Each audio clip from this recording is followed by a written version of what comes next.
How's everybody today? Good. It seems like it's been a long time since we've played. It seems like we've been practicing for a long time. I think the players are probably feeling the same way. But I think the most important thing about this week from here on out is that we have really good mental preparation to finish the week. You know, we don't have that many more reps. You know, we're playing a team that has a lot of multiples on offense, defense in terms of things that they do. So I think the mental preparation between here and there is what's really, really important. You know, we all own our own future by how we think, what we do, what our attitude is, how positive we are about the things that we want to accomplish. And I think it's an important time, this time of the season, that the players sort of, you know, think of that and have gratitude for the opportunities that they have. You know, and our thoughts and condolences as an organization and a team, every player, every coach, everybody in our organization, to Nick Bell and his family, Mississippi State player who was friends of some of our players. You know, it's you always feel badly when a young man who has such great future doesn't get the opportunity to fulfill it.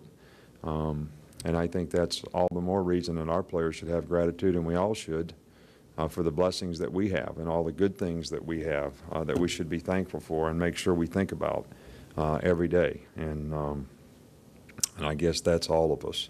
You know, we really don't have any injuries. You know, Kerry Murphy has practiced the last couple days. You know, DJ Fluker's practiced the whole time.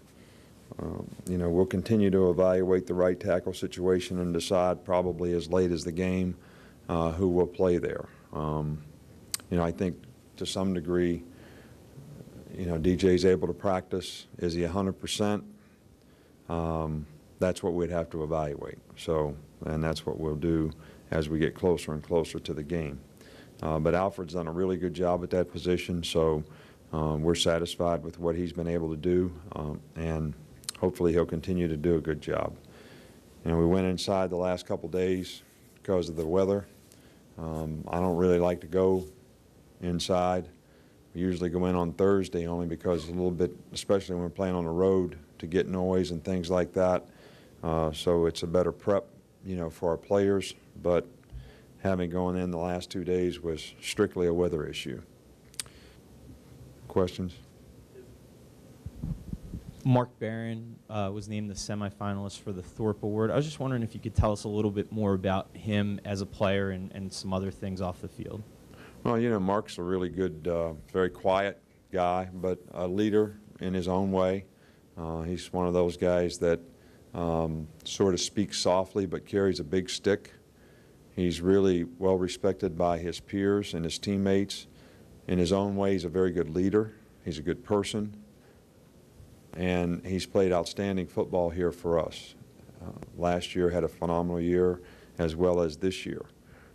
So, you know, he's one of the leaders on our team in terms of production points and making plays and doing the right things, and it's important to him.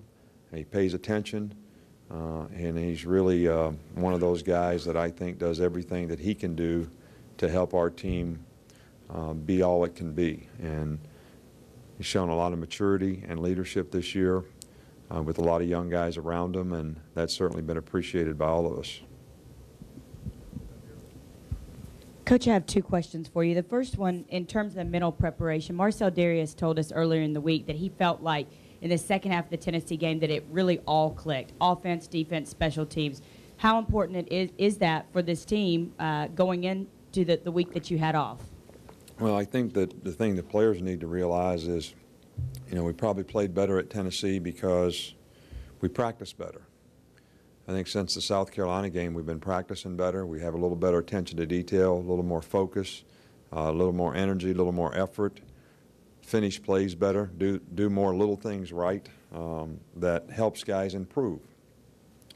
And I think that's the important thing that the players need to realize, that, hey, if things came together and we played better, you know, our best game is still somewhere out there.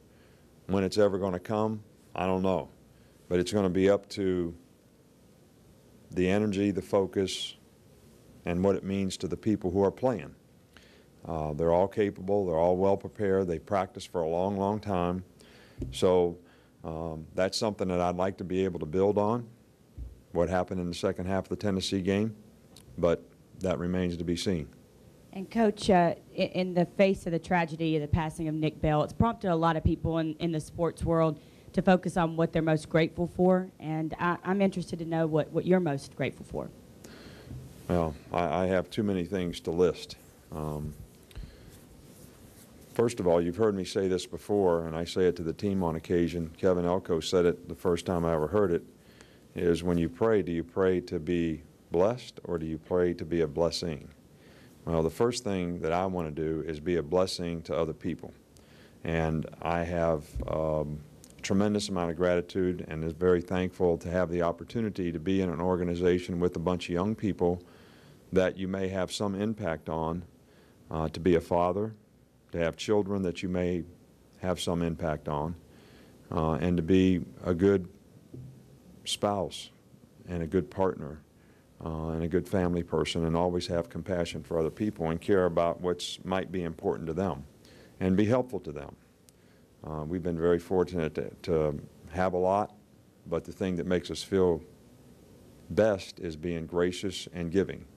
So that's the thing that I guess is most important to me.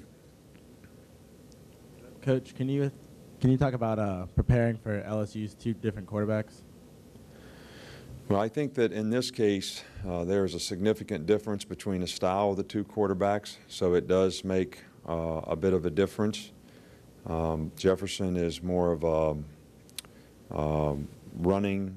They've used him more this year as a running type quarterback. He does have very capable of throwing the ball, has a strong arm, and but he's made more plays with his feet, rushing, quarterback type runs, option type runs. They've always used him that way to some degree. I think Jarek is more of a passer, even though they run some of the same plays. He's really a good passer and is probably the classic drop back style quarterback. You know, he gets rid of the ball quick. He's obviously a pretty bright guy, gets it to the right guys in the right places. So there's a little bit of difference in terms of what they do when they're in the game and how they play. Coach, you mentioned Mark Barron's one of the quieter guys on the team. It seems like James Carpenter's also the quiet type, at least in the few occasions that he's been around us. Is he more of a lead by example kind of guy, or is he more vocal than he lets on? Well, I think James is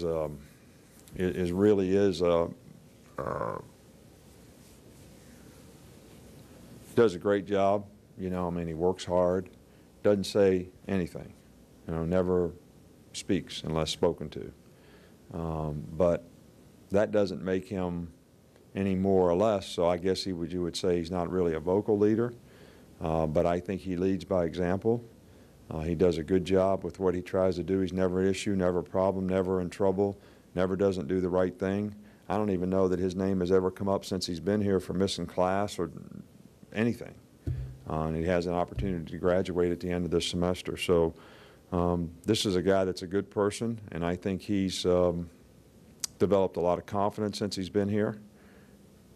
I think he would be one of the guys that the players would kid a little bit because he is so quiet. I wonder if you could speak to the progress of Phelan Jones, and also if you guys have ever shared experiences since you have a similar background. Not really. You know, we don't really talk about it much. He was there at a different time, but he's done a nice job for us. He did a nice job in the Tennessee game. Daquan Menzie is healthy again, so we'll have to make a decision on how we choose to play those guys this week. Probably make it tomorrow and practice that way tomorrow. But, you know, Phelan's a bright guy, and we've always worked to get him to play aggressively, and he has made tremendous progress in that, and I thought did a nice job in the Tennessee game. He's a good athlete. He can do all the things that we want him to do, and it's good to have another player gain some experience that, you know, we can now count on in the games in a situation in the secondary where we don't have a lot of experienced players. Coach, you've spoken a lot about Greg McElroy and what he's meant to the team, and I wonder, so much this year we've heard about things beyond football that he's accomplished. If you could speak to how that affects the University of Alabama and the football program. Well, I think every big guy here has a responsibility and obligation to represent the university in a first-class way. I think Greg goes far beyond that because he has made significant accomplishments in a lot of other areas in terms of whether it's community service, leadership, being a bright guy who has tremendous opportunities academically in his future if he chooses to do that. So I think in a lot of ways Greg has a tremendous amount of respect for that, and I do think he sets a really good example for other people. And you know, he's worked hard to develop good relationships with other guys on the team, even if they may be different than him. And I think that's a good thing, and I think that's something that everybody respects as well. Thanks, Coach. All right, thank you.